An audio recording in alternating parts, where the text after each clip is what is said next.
The President of the United States of America yesterday posted on social media, you know, he does communicate through social media, realizing that the bloc was able to come up with a communique and a united statement on issues of trade imbalances. He has threatened to impose tariffs on BRICS member states and also those countries that will support policies of BRICS. And we know that on the 9th of July, America was supposed to take a decision on implementation of the executive order the president in the US signed on tariffs. What is your reaction with this kind of approach where the US is saying we are going to deal with you? We can start. Oh, okay. No, thank you very much. We've had a really successful BRICS summit here in Brazil. President Lula, President of the Republic of Brazil, organized this summit rather excellently. And we also appreciated the fact that they invited other outreach countries to be part of this. And we keenly observed and appreciated the interest that is growing around the world, particularly in the global south, towards BRICS. We admitted a new member in BRICS, Indonesia, and we also admitted new BRICS partner countries. There is a lot of interest in the global south about being part of BRICS, which shows that BRICS continues to grow its voice, its reach, and by importance as well. It's become a fairly sizable BRICS community, which already accounts for more than half of the population of the world, more than a third, closer to 40% of the GDP of the world. That is a sizable community that continues to grow. So we appreciated that.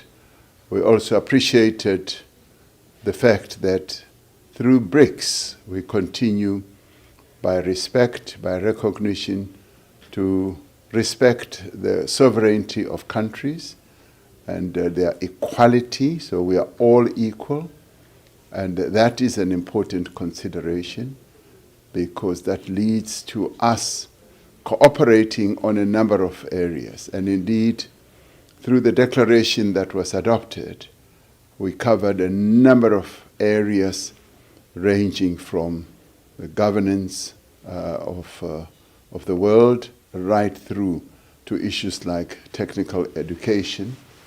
And on global governance, we continued to respect the existence and the standing of the United Nations, as well as to call for the reform of the United Nations structures, especially the Security Council, by ensuring that it becomes more representative.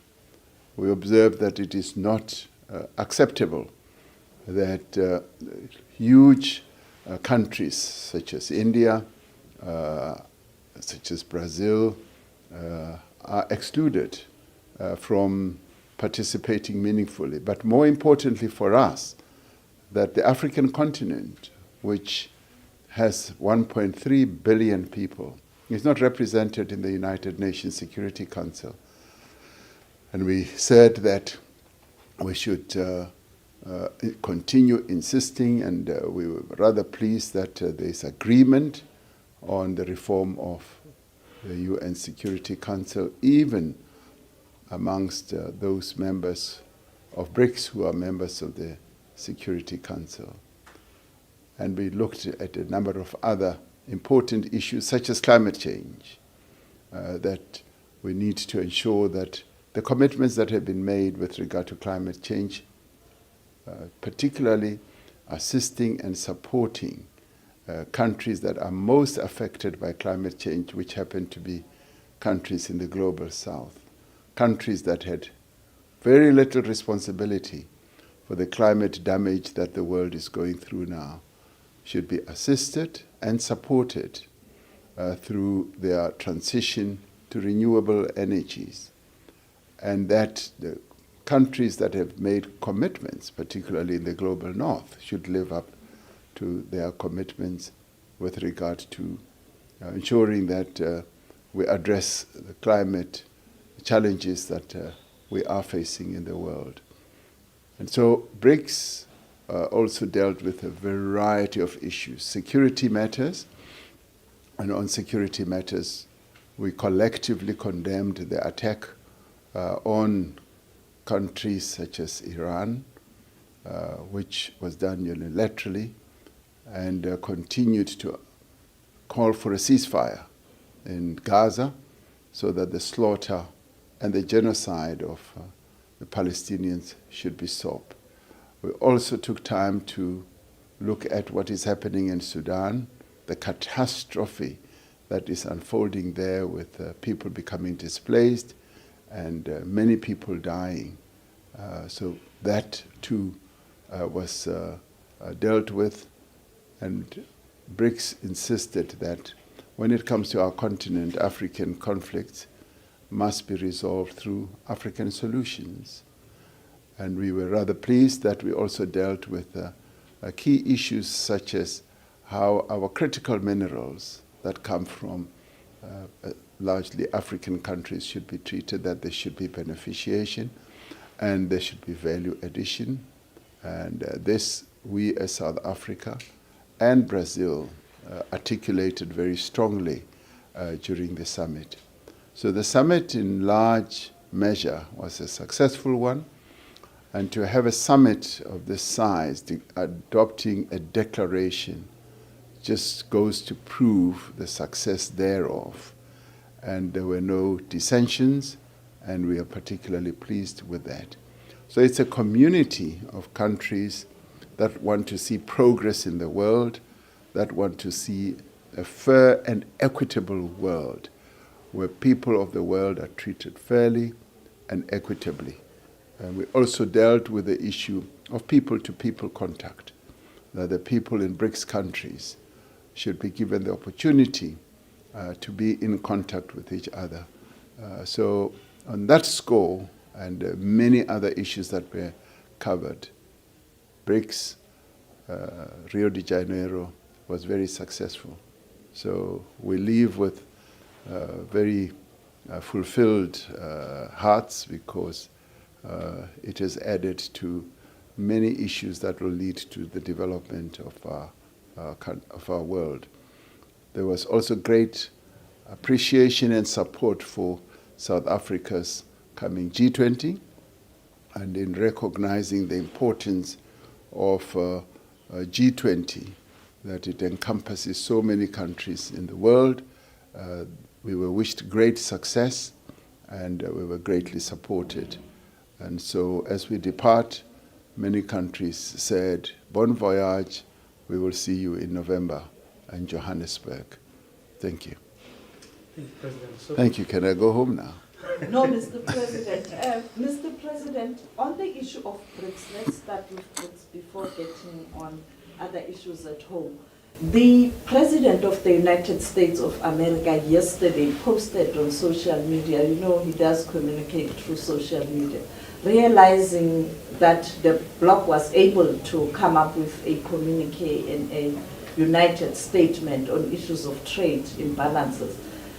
He has threatened to impose tariffs on BRICS member states and also those countries that will support policies of BRICS. And we know that on the 9th of July, America was supposed to take a decision on implementation of the executive order the president in the US signed on tariffs. What is your reaction with this kind of approach where the US is saying we are going to deal with you? And the second question, Mr. President, at home there's a challenge of issues related to the police. The commissioner of the police in KwaZulu-Natal, General Nhlanhla Mkhwanazi, yesterday addressed the media and South Africans about the division and alleged corruption within the police service, and he made damning allegations against the hierarchy of police, including the Minister of Police. Were you aware that he was going to do that? But secondly, South Africans are saying action now, not tomorrow. Well, I became aware of what President Trump tweeted, and I think there needs to be greater appreciation of the emergence of various centers of power in the world, as the declaration observed. And this should be seen in positive light rather than in a negative light. It should be seen as improving the governance of the world and enhancing good processes and policies that should help the development of humanity as a whole. So BRICS is such a center of power. And BRICS does not seek to compete with any other power. It recognizes the importance and the standing of other centers of power. It recognizes the standing of the United Nations and respects that, and subjects itself to the decisions of the United Nations. And it also recognizes the standing of a body like the G20. And so these powers should be seen as complementary, as advancing the interests of people. And so when a declaration, a beautiful declaration like the one that we adopted, should be seen in that it is beautiful and it is aimed at enhancing the interests of people globally. So there should never be vengeance, there should never be retribution against countries that are seeking to cooperate together and to advance the interests of humanity. There is nothing negative in the declaration, and there is everything about advancing the interests of various countries in the world, if not all, and the interests of people in the world, so that we leave no one behind.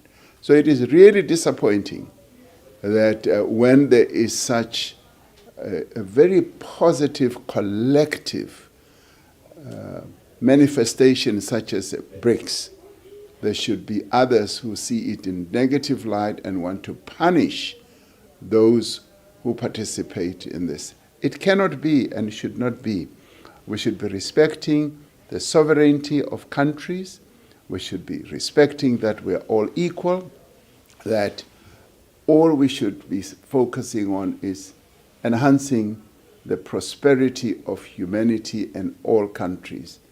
It cannot be that might should now be right, where in the end those who are more powerful are the ones who seek to have vengeance against those who are seeking to do good in the world. On the issue of the announcement, or better still, what the Police Commissioner of KZN, General Mkhwanazi, said, I was not aware of it, that it was coming, and obviously it is a matter that I will be dealing with when I get home. I will need to look at it more closely and have a thoroughgoing discussion with a number of people, and thereafter there will be a clear way forward. This is not a matter that we should not give attention to. It is a serious matter. It has to do with the security of our people, but it also has to do with our adherence to the rule of law. The police play a critical role in enhancing the rule of law, the safety of South Africans, and that those who have done wrong should be dealt with, and should be dealt with thoroughly in terms of our constitution and our laws. So this matter is going to be addressed. It's 10 minutes early from Bloomberg News. Thank you for your time. emphasis on passing on forward, if you want. Yes. Maybe just the first one on this push to reform global institutions, particularly the Security Council. It's happening at a time where we're seeing very powerful nations pushing back, resisting, even participating in those multilateral institutions. And so I wonder how you reconcile the two. Second to that, the tariff deadline that is looming comes on Wednesday. It's unlikely that South Africa would have reached a deal by Wednesday. How do you plan on mitigating that, given the impact that the 31% would have on South Africa's economy? On the issue of the looming deadline with regard to what President Trump announced, as South Africa, when we went to the White House, we started a process of engagement. And that process continues. The Minister of Trade and Industry and Competition continues to engage with his counterpart in the United States. And I am hopeful that we will be able to reach an understanding. We've made a clear proposal and offer to them, and they are examining that, and they will come back to us. Whether they are able to do so before Wednesday or soon after Wednesday, we will see. But everything is negotiable.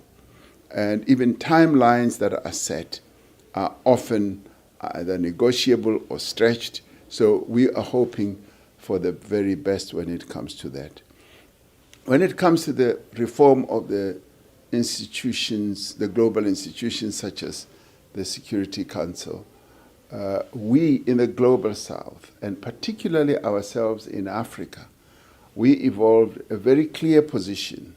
The Ezulwini Consensus is really the framework that set us on a path of calling for the reform of the United Nations, particularly the Security Council.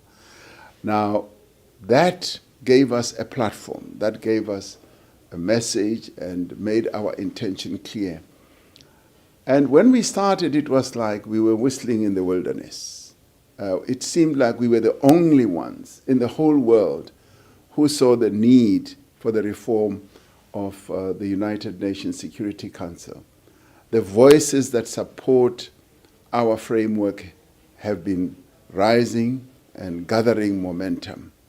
And even those who did not even want to discuss the matter have now realized the importance and the efficacy of what we seek to achieve. So we're gaining more traction, we're gaining more attention, and the message is sinking in that the United Nations Security Council, which was set up as the United Nations was set up 80 years ago, cannot continue being the preferred governance system in the world, in a world that has changed. Because 80 years ago, the world was completely different from what it is today. The world is now driven by principles of good governance, is driven by principles of equality, recognition of each country's existence, of the sovereignty of nations, and it is also recognized by the drive for equality, that there should be equitable treatment of all nations. 80 years ago, that was not even thought of, but today, as I said, a number of countries are surging to the fore.